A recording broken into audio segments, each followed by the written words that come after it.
Welcome to the Read, Talk, Grow podcast, where we explore health topics through books. Our topic is celiac disease. Our book is Once Smitten, Twice Shy by Chloe Liese.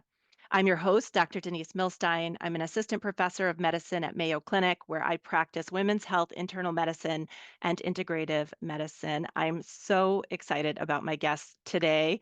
Chloe Liese is a USA Today bestselling author who writes romantic fiction reflecting her belief that everyone deserves a love story. When not dreaming up her next novel, you'll find her reading, trying new recipes, savoring nature, and soaking up time with her big, beautiful family. Chloe, welcome to the show. Thanks so much for having me. And my colleague, Dr. Lucinda Harris, who's a professor of medicine in the Division of Gastroenterology at the Mayo Clinic in Arizona, where she focuses on celiac disease and disorders of gut-brain dysfunction. Lucy, welcome to the show. Thank you so much for having me, Denise. I'm happy to be here. Once Smitten, Twice Shy is a romance novel of Juliet, a woman recovering from a toxic relationship and managing mixed connective tissue disease alongside celiac disease, and Will, a neurodivergent man grappling with social anxiety and familial expectations. Okay, you both know how Read Talk Grow works. We discuss books that portray health topics in an effort to better understand health experiences through story. In this case, we'll focus on celiac disease. Chloe, your characters often have health conditions. What's your inspiration for that? Well, I love reading romance, romantic fiction. I really fell into reading it most consistently when I became a mom, and everything was harder. I was tired, I was more anxious, and I really wanted to look for these stories that brought the comfort of knowing things work out in the end. And I really love that about romance novels still. But what I didn't find very often, and the more I read, the more it sort of bugged me, was people whose lives, their bodies, their brains reflected the people I love. Just there felt like a bit of a distance from the nitty-gritty of human reality.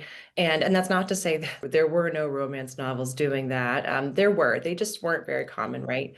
And I felt like I want this. I want, so I tried to keep finding it in books, and I'd find it here and there. And sometimes the representation was really affirming and lovely. And it was such a comfort and an affirmation to see that part of myself so often left out of romance novels in those novels. But then there were times that it wasn't handled with like care, accuracy, and that's hard. Researching things outside your experience is really difficult. But all that to say, I'm a big Toni Morrison fan. I'm a literature major, and I ran across this quote of hers that was something along the lines, I always paraphrase it because I'm terrible at remembering verbatim, but something like, if there's a book you want to read and you can't find it, you must be the one to write it. And so again, not saying I've done something totally groundbreaking here, but I took that to heart and I thought, okay, hey, I want to tell stories about love, all kinds of love and connection and relationships. And I want that to be grounded in human experiences that feel like an affirmation that you don't have to hide the parts of yourself that are tricky, that are vulnerable, like health conditions, mental health struggles, chronic illness. You don't have to hide that part of yourself to be loved and seen by your friends, your family, your romantic partner. So I really just wanted to foreground and celebrate that. And being someone who's neurodivergent and has a couple of chronic health issues, I just really wanted to take the care that I would hope to see anytime I saw a character with something that, reflected my own life or the people I love. And here we are, 11 books later. I love, love, love this. This is the part of the inspiration for Read, Talk, Grow is to find these carefully researched threads in so many of these novels that I think the average reader doesn't necessarily lift out and reflect upon. We talked in episode number 71 about irritable bowel syndrome with Lucy's colleague, Dr. Tisha Lunsford. And she was so funny talking about how you so rarely see a character in a novel even have a bowel movement. And it's so true. And yet it's a universal experience. And so she too was just so pleased to see a disorder that she focuses on represented in fiction. Lucy, tell us your reaction to the book and also what it's like to work with patients who have celiac disease and gluten intolerance. Well, I thought the book was great. I loved the characters. I loved the way they interacted. The celiac disease, which is an autoimmune disorder, is also related to rheumatoid arthritis and disorders of musculoskeletal problems. And I love that Juliet sort of had both conditions. I think it's important, so important to distinguish celiac disease from gluten sensitivity. Gluten sensitivity people, could maybe get a little bit of gluten in their lives and maybe they'd be slightly symptomatic, but someone with celiac disease can really kind of go off the charts in terms of what symptoms they might experience. It's kind of interesting, too, that not everybody gets GI symptoms. Sometimes, like Chloe's character, Juliet, she had a rash and she presented and joint pains. So I thought that was interesting that you brought out kind of the spectrum of celiac. I just want to emphasize, Lucy, what you just said about the gluten intolerance or sensitivity. I think there are many people I know I encounter in practice who find that symptomatically they feel quite a bit different when they limit gluten in their diet, but that this is a distinct entity from somebody who has diagnosed celiac disease. And I know we're going to dive into how that diagnosis is made in a little bit. But Chloe, you've talked about this a little bit. I also want to just talk a minute about including romance novels in the exchange between Will and Juliet. So, for listeners who haven't read the book yet, they are both coming to their relationship with some trepidation around their future for romance and some family expectations. And so Juliet actually encourages Will to read romance novels to learn a bit about how to be romantic. Chloe, I love this. I love prescribing books for the purpose of growth. Will you just comment on how important that was to you to include it? Yeah, and it connects to what Dr. Harris said too, in that, like we have this spectrum, right, of people who can have celiac, they can have gluten intolerance. We have a spectrum of, so that's like the spectrum of sensitivity. Then we have the spectrum of what symptoms can present.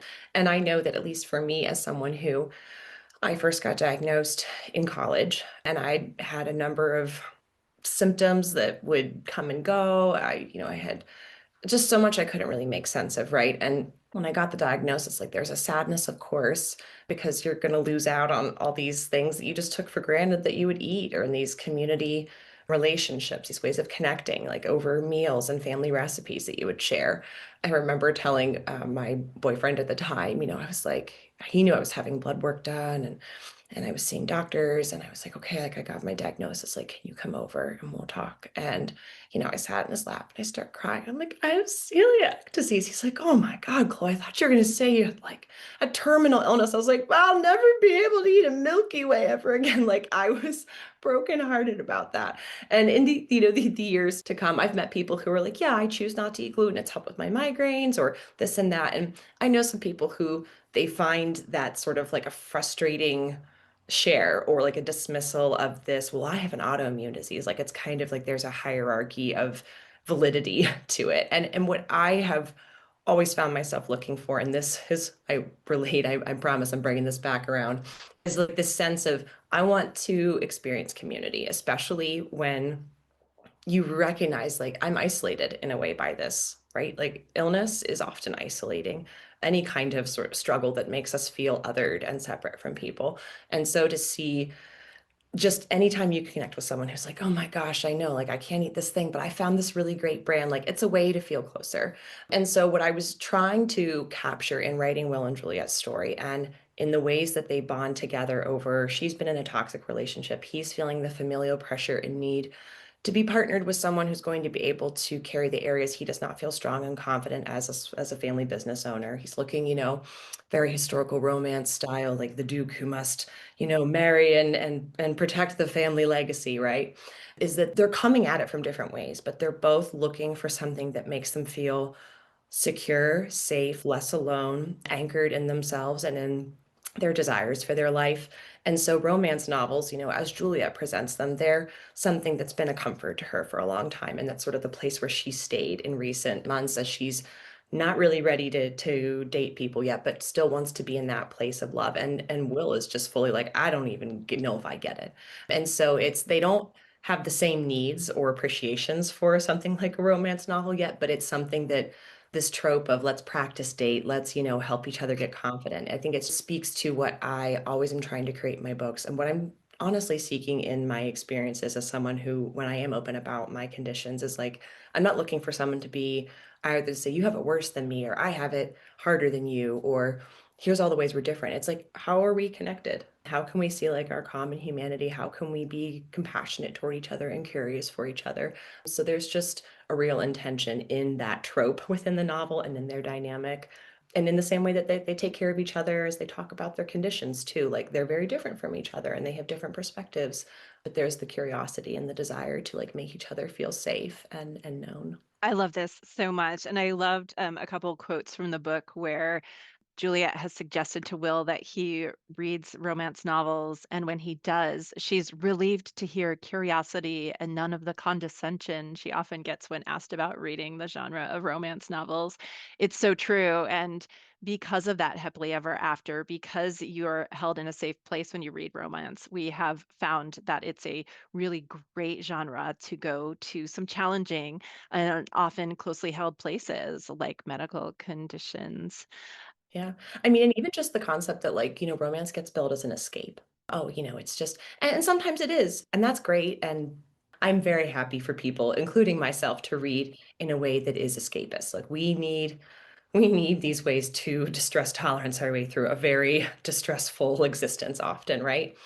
But it's interesting to me because I read all other genres and like often I actually find myself reaching for genres that get taken more seriously, like, thrillers and literary fiction, they're my escape because they're not necessarily often dealing with the nuts and bolts of my life, which is I'm a mother, I'm a stepmother, I've been divorced, I'm remarried, I am heading into perimenopause. I write about relationships. I think about relationships. I'm doing therapy. I'm supporting my children's therapy. Like there's a lot of work really in nurturing humans and nurturing ourselves that is emotional, that is relationship.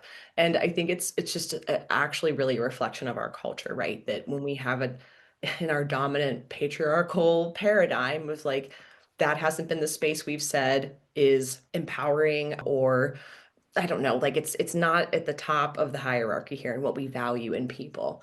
But truly, the more we learn about what children need, what we need to be healthy human beings, it is a rich emotional life. Emotional intelligence is a greater predictor of your success as a human now than your IQ. I just sit and chuckle when I hear people be dismissive of the genre. I'm like, oh well, the truth is that these novels they can be homecomings and they can be mirrors and they can be wake up calls. So I try to write with that in mind that when someone picks up this novel, I think they're doing something brave to spend time, 300 plus pages with people's emotions. And if I hit a nerve or if I speak to something that they're like, oh, I've been through that, or, oh, I felt that, or even if it's not exactly something they relate to, but there's something that echoes for them that they feel encouraged, that they're seeing people be kind to each other, that they're seeing people be curious and not condescending, right? Because I think that's really what we need from each other at the end of the day and for ourselves is curiosity and kindness. Imagine if we all approached each other in this way. Before we jump back to the book, Lucy, I wonder if you'll comment about Chloe's grief at not being able to have certain foods when she received her diagnosis. I'm sure this is something that you have commonly navigated with people to whom you're delivering the diagnosis of celiac disease. Will you just reflect on that a little bit and some of the feedback you've heard from patients about how hard it is?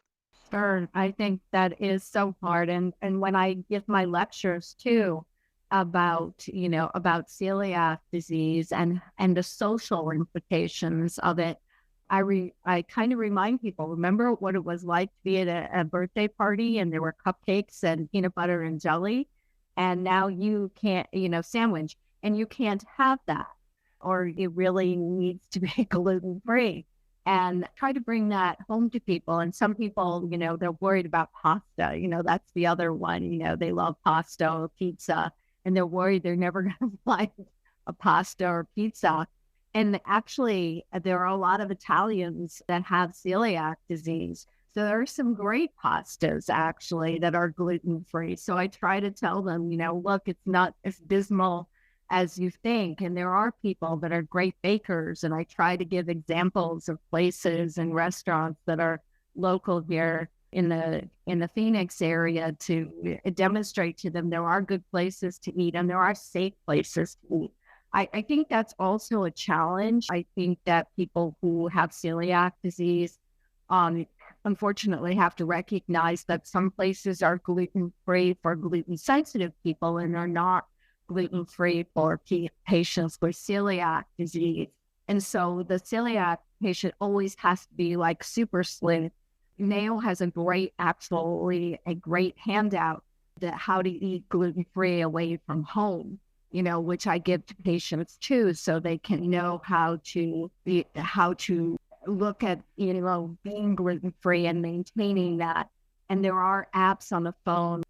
So there are different ways, but it certainly is challenging. And I like that about the book. And I was especially like the scene where they were at the bar and the owner had gone to the extra trouble of making a gluten-free menu based on the fact that, she was friends with Juliet's mom and realized that now Juliet had this challenge. Yeah, she gets a dedicated gluten-free fryer for her.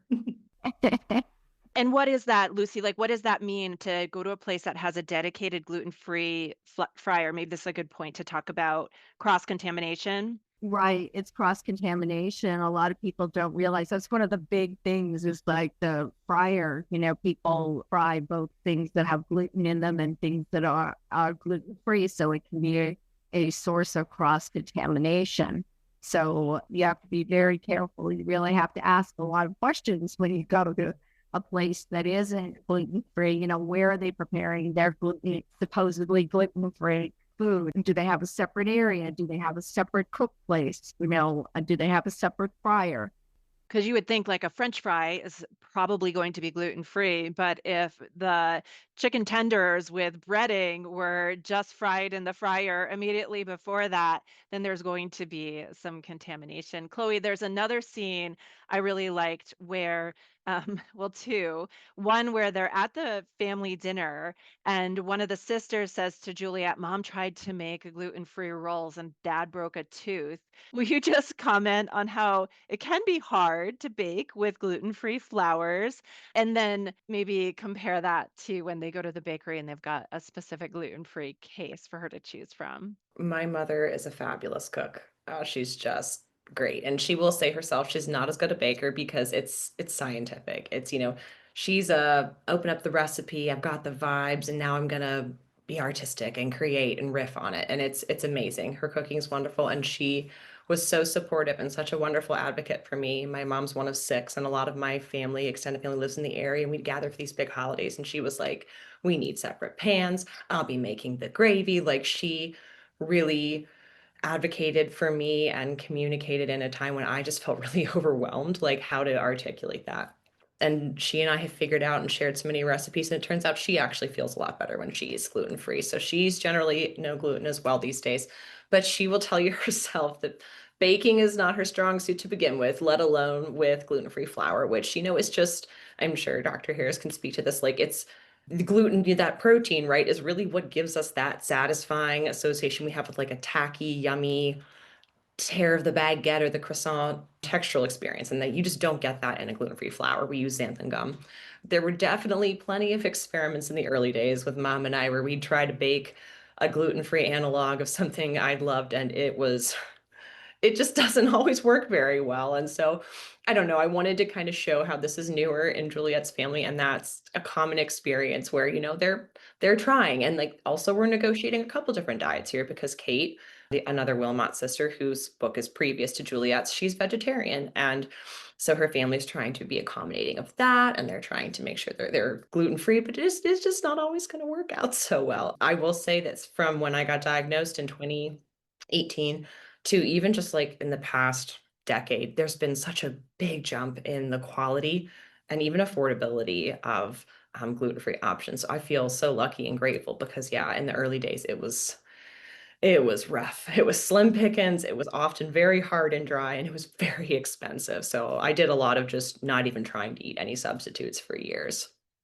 And I'm always grateful though when people try, even if it turns out bad. It's like they tried. That it's food is so much about our relationship to each other and what we're showing each other. You mean something to me. I thought about you. I tried my best. I took care in making sure I prepared it in a separate area. So I have eaten things that objectively were not that great, but they were made with a lot of love and care, and that meant way more to me than the texture of the sawdust kind of cookie I was eating. Although I think you both would agree in the last several years, like with the cafe that they go to, there are some places that are killing it with their gluten-free recipes. And even people who don't eat gluten-free necessarily might choose to eat some of those products because they're just simply delicious. So hopefully that just keeps getting better and better. And affordability is another point. Chloe, thanks for highlighting that. Lucy, you started talking about the digestive versus non-digestive symptoms with celiac disease. And in fact, we learn early in the novel that Juliet's had some health challenges, but really the first things that we see portrayed in the book is around her joint symptoms. She says, taking the stairs to the first floor, I don't exactly spring my way down how I used to. Ever since connective tissue disease took over my body, I hold on to the railing tightly and pray my left knee behaves. So can you talk about some of these overlaps where it's part of celiac disease, particularly the joint symptoms, or might be a related, probably autoimmune condition? Yeah, so there are quite a few areas where celiac disease overlaps with other autoimmune disorders. Another one is the autoimmune thyroid disease is a big one. Rheumatoid arthritis, Sjogren's disease. That's the one with dry eyes, dry mouth, but it can have other manifestations in the lungs and even in other organs of the body. There are rashes that can overlap with celiac disease. So we think most commonly of dermatitis herpetiformis, which is a vesicular, itchy, burny kind of rash, but even eczema and psoriasis are other autoimmune disorders that can cross-react with celiac disease.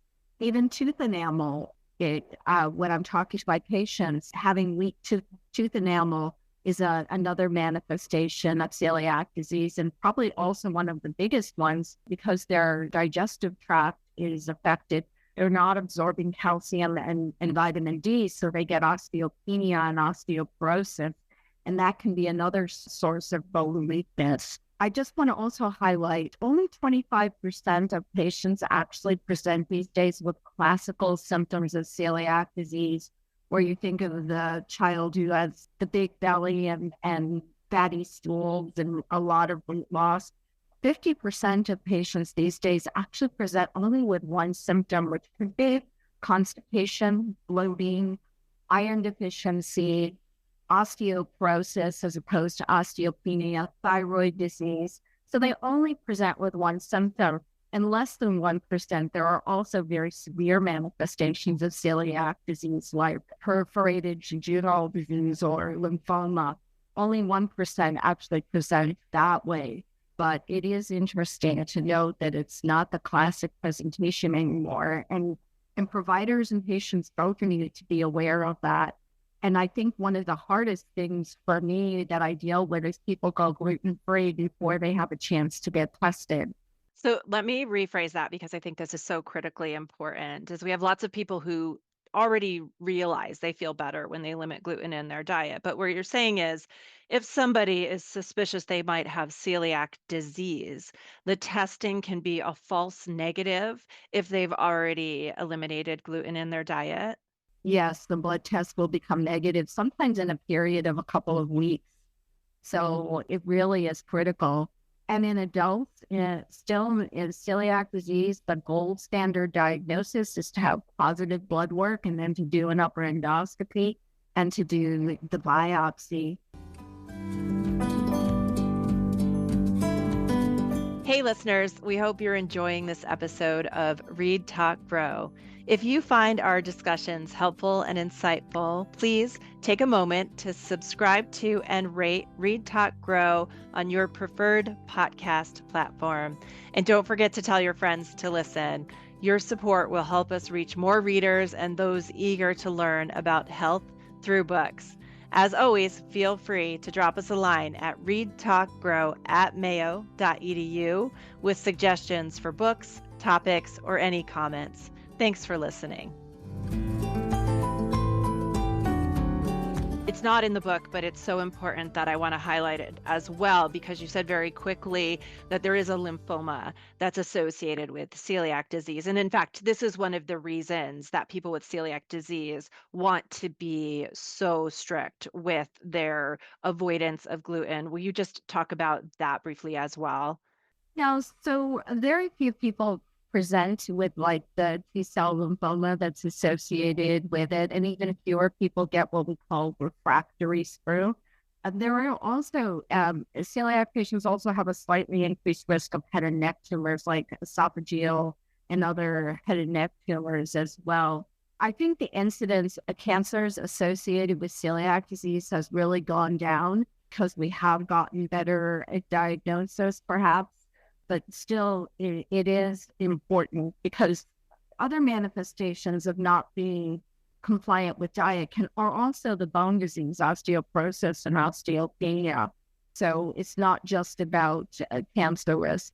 And so what you said with the bone disease is that when the digestive tract is sort of inflamed because of the presence of gluten in somebody who has celiac disease, then the absorption of other critical nutrients is really impacted, and then that has downstream effects. Yes, primarily because the villi are what we call atrophy. They go away. That's what means when we say atrophy. Then you don't absorb the vitamin D and the calcium, and you don't absorb a lot of other important like trace minerals like copper, zinc, and selenium. So it's just really important to be compliant for the diet. And some people feel at different rates. I think that's another thing that I find when seeing celiac patients. They're supposed to have a rebiopsy of their intestines like 2 years later. Not everybody heals in 2 years, but as long as you're feeling better with a gluten-free diet, healing does eventually happen. And these villi are just little like tendrils, fingers, kind of that increase the surface area of the digestive tract, which is why when they flatten out, there isn't enough surface to absorb the nutrients. Right. And they also contain other enzymes that help break down like milk sugars, other carbohydrates in the diet. So when they come back, tolerance to other foods can also increase. And I suspect people who haven't really closely navigated celiac disease haven't stopped to think about how complicated it is and how many associated conditions there are, which is why I love, Chloe, that we have a character with a celiac disease and Once Smitten, Twice Shy. Chloe, do you want to talk about Juliet's diagnosis? So it's fairly sudden. It's Boxing Day, family celebration, and you write that she has joint stiffness, rash, and digestive issues, which in retrospect seem to have been going on for a while, but they've kind of come to a head. But she's been dismissing them, I think, as many women probably do with these types of nonspecific symptoms. Is that what you were getting at? Yeah, she's got the oldest sister energy and she's used to having things together and being focused on other people. And as someone who pushed away and pushed through a lot of her discomfort for a long time, I wrote that experience into Juliet in that it was just kind of like for me, I hit a point where I was like, I can't keep doing this. Like I've been swimming upstream and the current is too strong. My hope is that in seeing that, like anyone, and even if they don't end up having celiac, but just if you have that nagging health issue that, or just that the symptoms that that they aren't right and you just don't feel good, like that matters. Like listen to it, because I know that for me, like when I worked with both a gastroenterologist and a rheumatologist because I also have the mixed connective tissue disease, and just understanding like how multi-system it was and how much we're just dealing with across the board autoimmune inflammation problems, right? And that's the way my doctor described it, was we have a lot of noise right now. This is a lot of variables. And so, we set up a plan with steps of like, first, we're going to try to just quiet the inflammation. Be careful with your diet. I went on a low dose of prednisone. I was also on Plaquenil. And she's like, let's just try to get your system a little bit more calmed down. And then we'll be able to start isolating the variables a little bit more. But, it takes time, it takes money, it takes energy. And there's just so many women out there who are like, have this implicit messaging of like, I don't really deserve that, or it would be inconvenient, or I should be spending money on other things. Like, so yeah, I was trying to kind of capture that point where Juliet is someone who pushes and pushes until she can't anymore. And part of what she's learning in this season is how to slow down, is how to take care of herself, how to let people help her without activating what I think a lot of us have in our culture, which is an internalized ableism, right? Of like, hey, if I have a need or what I perceive as a deficit compared to other people around me, like that's bad, rather than it's morally neutral. It's just a need I have. So I think there's a lot that I was trying to kind of show her without banging you over the head with it, just sort of show in an organic way, like this is something you process gradually. And it really is sort of a redefining of your identity, especially when you're feeling really poorly at first. On top of that, I think it's so important what you just said. So I really thank you for that, because my mother used to say this to me. It was very hard because I'm an only child and I'm kind of like that person that always keeps pushing too. But she says, nobody takes care of you but you. And I tell that to my patients, that you've got to take the time and take care of yourself. That's so important. So thank you for that. Yeah, I love how both of you have said that. I wonder, Lucy, if you will talk about some of the digestive symptoms that you tend to see with celiac disease, because while we've just explained that it is a multi-system condition and that very often you're going to partner with other specialties, maybe in endocrinology and rheumatology, what are the predominant digestive symptoms that we see? Well, I mean, the classic symptoms have always been diarrhea and bloating, but people do present with constipation. Also, early on, patients tend to have more of a incidence of heartburn, gastroesophageal reflux disease. And there's an actual physiologic reason for that. There have been studies that have shown that early on, before the intestine is healed, gastric emptying is also slowed. So that's why, if your stomach isn't emptying, the fluid and things that are there that your stomach normally makes are going to have more of a tendency. And I see the heartburn getting better after people have been on a gluten-free diet. I think bloating is the hardest thing that patients deal with, and doctors have to help them treat. And then constipation is not to be taken as just a symptom that is not related to some celiac disease, because actually some people do present with constipation.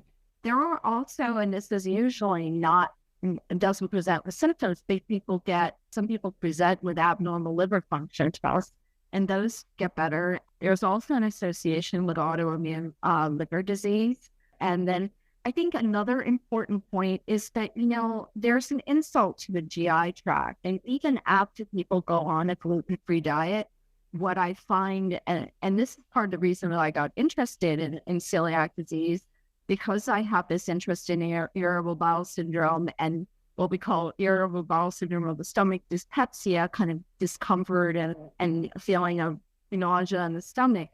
These symptoms can sometimes remain even after someone goes on a gluten-free diet. It's somehow like the trauma of the inflammation has created sort of disorder of gut-brain interaction. So, patients do need guidance. I've heard patients come back and tell me, oh, I got diagnosed with celiac disease, and the doctor said, just don't eat bread. That was all the guidance they gave them.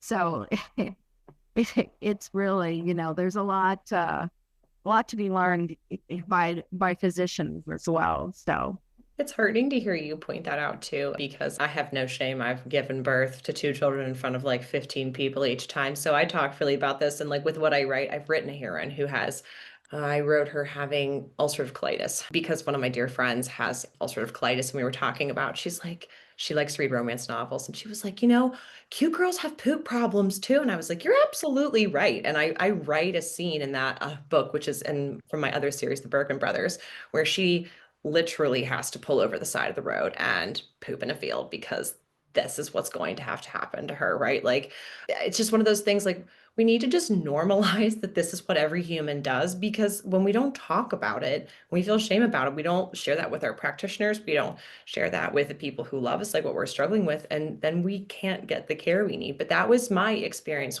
because when I was in middle school, my mom first started taking me to doctors to be like, hey, like, we think something's going on here. And I remember them talking about celiac, but they were like, well, but she gets constipated, so she can't have it. They wouldn't even do blood work for me. They were just like immediately dismissive. And I had to go advocate for myself. Now I graduated from Pitt, so University of Pittsburgh's, we've got great medical resources and researchers there. And I just literally, through student health services, was like, I need to see a gastroenterologist, like, please. And I told this practitioner what was going on. I said, this was dismissed before, but could you please test me again? And my blood work, when they called me back, I was eating a pack of animal crackers. The nurse was like, between you and me, these are the highest numbers I have ever seen. I was like, okay, so just put the animal cracker down. But like, when there's that kind of misinformation, whether within the medical community or just sort of these blanket ideas of what is valid or what is possible for a disease, like, it has real implications. And that's just, it's heartening to me to hear that this is more prevalently understood and being taught and communicated with people, because that exactly, when I was growing up, it was like, oh no, if you're not sitting on the toilet all the time, that can't possibly be it. No. And there is also a overlap a little bit with Crohn's disease and celiac disease. And I should say that as well. Yeah, I have my friend who has ulcerative colitis does eat gluten-free, and so that's something we have bonded over. We have such different experiences again, but again, it's a sense of like, she and I consider out each other. I just remember the first time she's a friend who has children about my kid's age, and we were, at a happy hour with another friend, and we're outside, and like, I had eaten something that was just, and this is true, like, my stomach is still just, it's testy. I don't know what it's gonna like or not like, even if I make sure it's gluten-free. And I was like, I need to fart. And I did. And she just looked over at me and she was like, wait, are we doing this now? I was like, if you need to, please. She was like, oh my gosh, yes. And she like lifted a cheek and did it too. And my other friend was like, this is beautiful. I'm like, this is the friendship we need. This is what we need in the community. We need to be able to say, hey, I'm sitting outside in a quiet corner of a cafe and I need to be able to too. Because this is when people hide that, their pain, their discomfort, it's not going away. You've Crohn's, ulcerative colitis, celiac. I want the shame and the stigma to go away from it. And just in showing that these people in like my books, they're beautiful, they're desired, they're vulnerable. Like, there's an intersection of all that. And that is our full humanity, is when we get to show the things that we've been taught to feel ashamed of or hide, and get to show that to people. And then people get to love us and laugh with us and say, me too. I can already see the soundbite from the show is going to be cute girls have poop problems too. But Lucy, will you talk a bit about the non-dietary treatment? We just heard Chloe talk about some anti-inflammatories, which were probably directed towards the connective tissue disease. But are there medications that you use for some of the symptoms with celiac disease? Well, I think in Chloe's case, she also had the joint symptoms. I mean, we don't generally use prednisone. Maybe somebody who has a, refractory sprue, we might use that, or azathioprine, also called Imuran. And then sometimes in people with refractory sprue, we use biologics. But primarily the treatment is a gluten-free diet. And I also want to mention that gluten-free carbs are much more calorie dense and heavier on the stomach than wheat. So that's another thing that patients with celiac disease run into. And then they are working on compounds, glutenases and things that can break down trace amounts of gluten. So perhaps people won't get as many symptoms, but still the treatment is primarily a gluten-free diet. That's exciting that there's some future advances and treatments maybe on the horizon. One thing I noticed with Juliet is that, particularly with her joint symptoms, she seemed to feel better when she could immerse herself in warm water or get away from being cold. And also when she didn't overdo it, like when she'd had a long day and she was kind of pushing herself, that's when you would see these symptoms manifest. So I think there's probably a lot of lifestyle approaches in addition to the diet that can help people at least reduce their symptoms. I don't know if you both agree with that. Yeah, I want to say there and a word of caution here because I know people people with celiac disease do need to sometimes take, vitamins, multiple vitamins, calcium, vitamin D, iron, but people also need to check and make sure that these supplements are gluten free.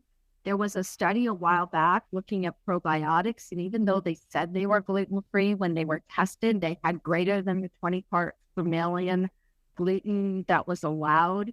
That's the standard in here in the United States and in Europe for foods to be gluten free. They need to be less than 20 parts per million. So I really try to encourage people with celiac disease, if they want to improve their microbiome, that they do it in ways that are natural by having foods that may contain probiotics, like, yogurts. There are so many more choices for yogurts that are even dairy free, having prebiotics like, sauerkraut and kombucha and things of that nature. I think we need to be really careful and also advise people that make sure that they are really gluten free when they take a supplement or a medication. I identify with just that after you realize, like, oh my God, my microbiome has been trashed for quite a while. Like, I felt a lot of anxiety about wanting to heal it and improve it. And as someone who's very driven and like, I like to set out a plan, I like to do my research, I like to get things figured out. Like, there's these waves of frustration and setbacks where I would have like more of a flare up in my symptoms. And for years, dairy was like really a struggle point for me. And when I started nursing my first daughter, I was completely dairy free for years because then I got pregnant again and I was nursing another child. And like for a long time, I thought I needed to be dairy free. And I was really sad because I love cheese. And so I was focusing on like, I was making my own kefir. I was eating the dairy free yogurts. I was, pickling vegetables. And I happened to like try a couple years ago. I was like, I was out with girlfriends. There was a beautiful charcuterie board. I was like, I want to have that goat cheese. And I like felt okay. And then I started sort of experimenting. And I don't know, to me, it's hard in that it seems like there's a lot of trial and error for what supplement combination. I have to take a bunch of vitamin D because I'm vitamin D deficient all the time.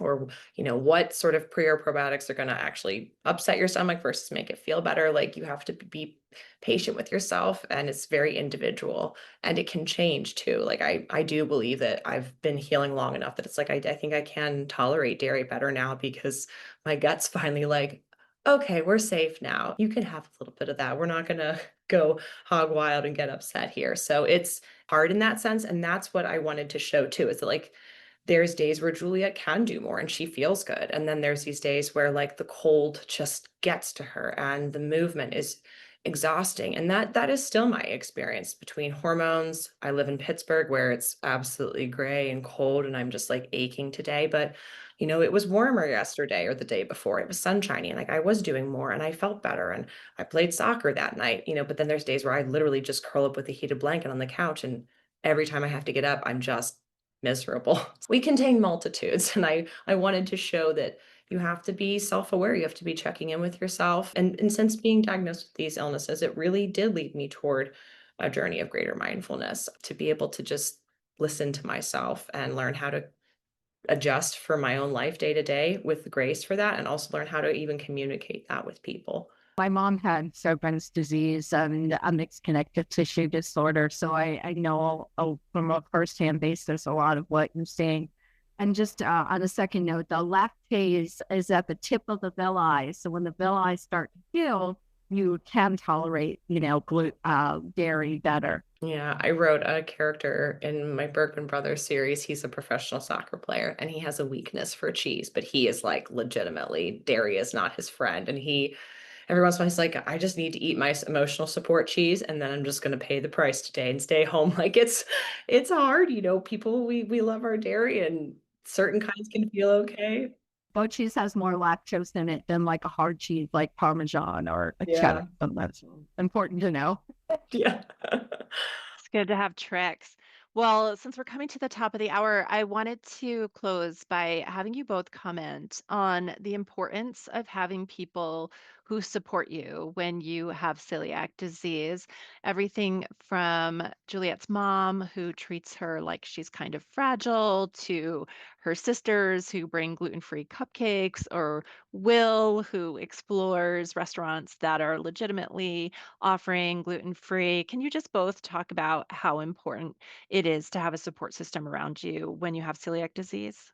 I would say it is obviously important because, as we were talking about toward the beginning of our conversation, food is, this is something I wrote in another book. I have a hero who's a hockey player who gets diagnosed with celiac, and he's like, why am I feeling so sad about this? And his love interest is like, because food it's so much about our connection with people. It's family, it's memory, it's comfort. I think when you go through something like this, to be able to just be honest with people about how you're feeling and what you need, whether it's like, please don't invite me to the wood-fired pizzeria where I can only get a cold salad while you eat something that I just learned last week I'll never be able to eat again. In the grand scheme of human suffering, this is really not that bad. Yes, but it's where I am right now. Like, being these sort of honest conversations about here's how I'm struggling, because a lot of people, they're just not going to get it. And I think there is this sort of pervasive message in our culture that if someone really loves you, like they'll just get you. And that's especially with illnesses like this, where there's a lot of misinformation, or like people just don't really know anything. If either they know inaccurate information or they don't know anything. It's like we have to be vulnerable and tell people how we're feeling and what we need. And there are going to be people who are insensitive and who disappoint you, who forget you and who hurt your feelings. And sometimes you're going to have conversations and say, hey, next time, can you just tell me you're not going to do anything, because I'll do it. Like, I'm the person who now, whenever we're in social settings, there's another woman who's has to be even more careful than I am. Like, she's newer to her diagnosis, and I always make sure when we're gathering that I make a gluten and dairy-free savory item and sweet item, and I bring it. And she's usually like on the verge of tears every time, because she's like, I feel seen. And I'm like, I get it, because you feel a little invisible. So I would say overall, we need our people to be supportive of us, and we have to be vulnerable enough to show them how they can support us. So whether that's sending them articles, educating them, just being personally open about what we're looking for in our emotions or our logistical support. And there will be people who let you down, but then there are gonna be people who don't. And they're the people that you stick with, and they're the people you put in your life, in your inner circle.